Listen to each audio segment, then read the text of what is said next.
Hey brother, welcome back. In this video, I want to talk to you about one of the more unfortunate reasons your wife may have removed her wedding ring. And that is because of feeling guilty or ashamed about some sort of entanglement, affair, or interest even in another person. Now, let me be really clear. This is actually a fairly uncommon reason that women remove their rings. Yet it tends to be the most common assumption or insecure idea that men grab for when they first see her take her ring off. And so we put this on this page because it's important that you know this is a possibility, but also because it's important that you know that this is the least likely possibility among most marriages. Most women are not just taking their ring off because they're up to no good. They're taking them off because of these other reasons we mentioned. Yet, sometimes it is this moment where perhaps a woman has been feeling a certain way, another man has captured her attention, and she's talking with him a lot, she's spending time with him, she's giving energy and focus to a relationship with another person, and the ring starts to become another kind of symbol, a symbol of basically, hey, you're doing something that you ought not to be. And she starts feeling guilt and shame. Now, what are you to do with this? Here's what I've learned talking to hundreds of men who are in this spot about emotional affairs and physical affairs and whatnot. The very first thing I would recommend is that if you do not have specific and direct evidence that, like, for example, she has told you she's cheating or having an affair, if you are just anxious that it could be happening, I would start first by giving her the benefit of the doubt. Assume the best about the woman in your life. I'm not saying to do so because she's probably not cheating, but because it's always better to assume the best about everyone. Because if you're assuming the best and you're wrong, you've lost absolutely nothing. If you have assumed the worst and you're wrong, you've actually hurt and damaged the trust that person has in your view of them, and they're really have very few reasons, if any, to want to connect with you, because in a moment of crisis, you were pretty quick to let go of the regard you have for them and assume the worst. All that could be avoided by just assuming the best about people. Now, deciding or determining if a woman is up to something like this can be mind-numbingly frustrating. For one reason, because if you're nervous or anxious about something like this, it's easy to find confirmation bias everywhere. For example, if a woman takes her ring off and a man says, oh no, what if she's cheating? And she gets dressed up to go out with girlfriends, that man's mind says, why is she dressing up? Who's she dressing up for? And then just the misunderstanding and ignorance that we tend to have as men, we don't understand that, oh, I don't know, women like to dress up because they like to feel good about themselves. And so instead our minds go to, oh, that's a checkbox in the evidence she's cheating. And then we say, maybe I should go check her cell phone records. And then on it goes. And next thing you know, a man is snooping, he's reading her journal or diary, and he's doing all these behaviors to try to confirm or deny his suspicion that his wife might be cheating. And listen, I get it. I talk to a lot of men who are experiencing this, and it's difficult to know what's going on.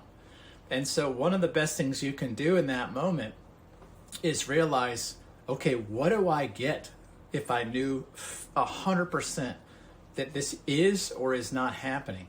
What is the upside of knowing or not knowing? And you start to realize, you know what, even if I knew she was cheating on me, she's doing this, am I prepared to do something next? A lot of guys think they are, but then find out they're not, because most guys' go-to strategy, if they hear that the woman in their life is giving energy to a man, is to say, stop that. But you know, you're no more equipped because you said stop that to have certainty and assurance that she's cooperating. And this is exactly what happens. Men say, I think you're doing this, stop doing that. And a woman will either deny it or say, okay, I'll stop doing that. And then a guy's mind gets right back to work. Well, what if she's not listening? What if she's doing it anyway? What if she's hiding it? And you know what? Most often she is, if a man just said, stop that. We'll talk about that in other videos. We have a lot to offer a man caught in affairs circumstances in our community. This isn't the place to address that, but I want you to understand in the meantime that you still need to figure out how to be okay with the uncertainty of not knowing what's going on, and even with the certainty of knowing what's going on, but having no control over what's going on. And so it's better to focus here too on being clear about who you are, about being certain that you will be okay no matter what is happening, and by focusing on you, on things that you can control, things within your power, instead of things that are not within your power. And so if you suspect your wife is cheating on you, give her the benefit of the doubt. Focus on you and what you can control, what is in your power.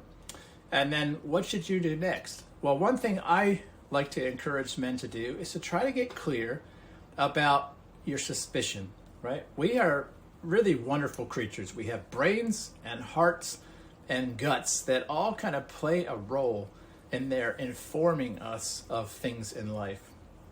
When somebody's mind is anxiously engaged, their thoughts are consumed by narrative and story about, oh no, it's catastrophizing. And so when a man is up in his head thinking about an affair, it's filled with these catastrophic stories. But there's another way some men sense things that feels more like what they would call a gut. My intuition just is making me feel like, something's not right.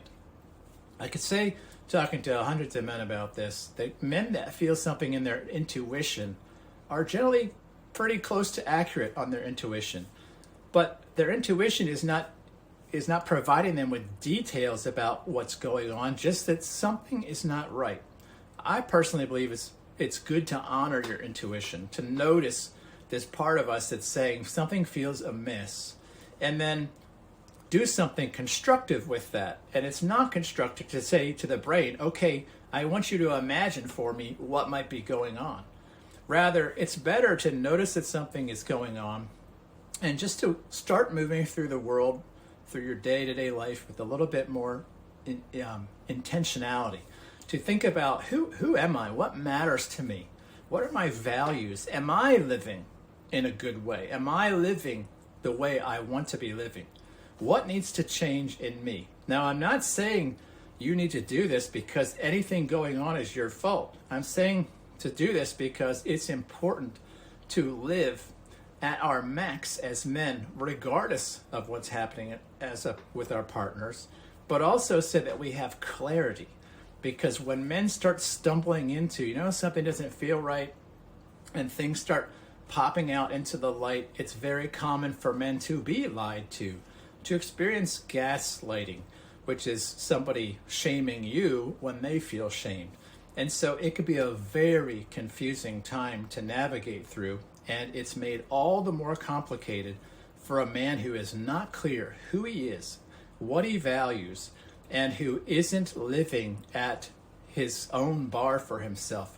Those will be the first areas that get poked by a cheating partner, because it's a great way to get you off the scent. And a woman who's up to something that she's ashamed of, if you put her in a corner and you start finding that out, it's going to feel horrible.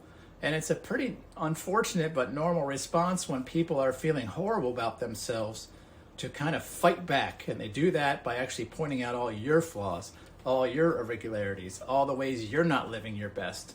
And see, if you have fortified yourself by living your best for a while, you're in the maximally best place to endure that experience. And so focus on you. Grow your best self, right? Just watch, be mindful, keep showing her the benefit of the doubt, keep showing her unconditional high regard, keep showing her warmth and acceptance and kindness and space and appreciation. All of these things for a woman who's cheating actually give her a positive form of pressure. It's probably one of the only forms of pressure that is positive, which is just good-naturedness. It's really hard to want to keep screwing people over who are being so exceptionally loving to us. And so when we approach a situation like that as a person of virtue, as a person of honor, integrity, and strength, we're actually doing the very best thing we can do by ourselves and the very best thing we can do by them to help them to put an end to that or come clean with what's going on.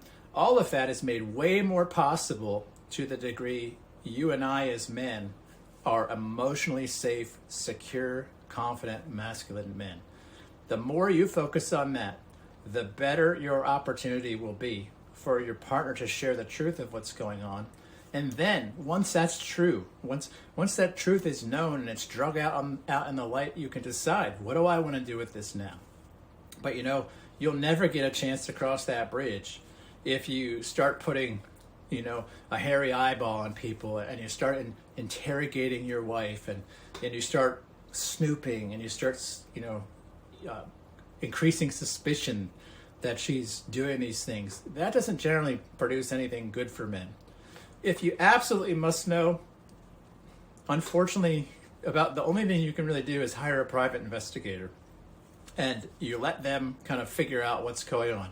But I've got to warn you, if you do that from a place of insecure anxiety and your wife isn't cheating and she were to find out you did, that is going to be a major, major blow to the trust in the relationship. So you'd better be fairly confident that that's what's really going on before you go that route, because if you're wrong, you're going to be devastatingly wrong. Now, what else? What do you do about that feeling of disgust in your stomach that you feel when you think, oh my gosh, she's cheating? Well, this is where being around brothers provides you the absolute best benefit. Getting around people who know what you're going through, reaching out to people who've been there, who love you, who will encourage you, who will remind you you're okay, is really the best thing you can do for yourself. One of the worst things to do when this is going on is to live in isolation. When you live in isolation, the monkey mind just starts spinning up all kinds of catastrophes, and it can be very hard to overcome all of that stress and anxiety. So the very first thing is go be with people who you know will support you. If by any chance you're able to avoid taking this to extended family, I would highly encourage you to do so. If you're having this kind of scenario, one of the things men tend to do is reach out for support of people, which is wise, but they reach out to family, to siblings, to in-laws, to parents.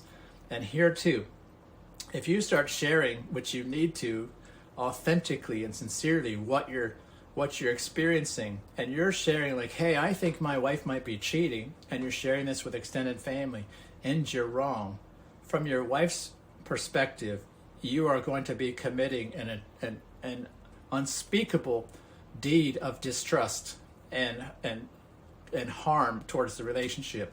And so taking that to men who know you or who are willing to know you but necessarily aren't invested in like knowing your family very well can be a really wise idea. This is one of the things we do as a community. We support men in this process, and it could be a great place to come and get supported without necessarily having to tell people in your community or your family about your dirty laundry. That's what I would do with that feeling in my stomach. I know it sucks, but I also know you're going to be okay. Just get around people who love you and people who will support you. I'll talk to you in another video. Take care.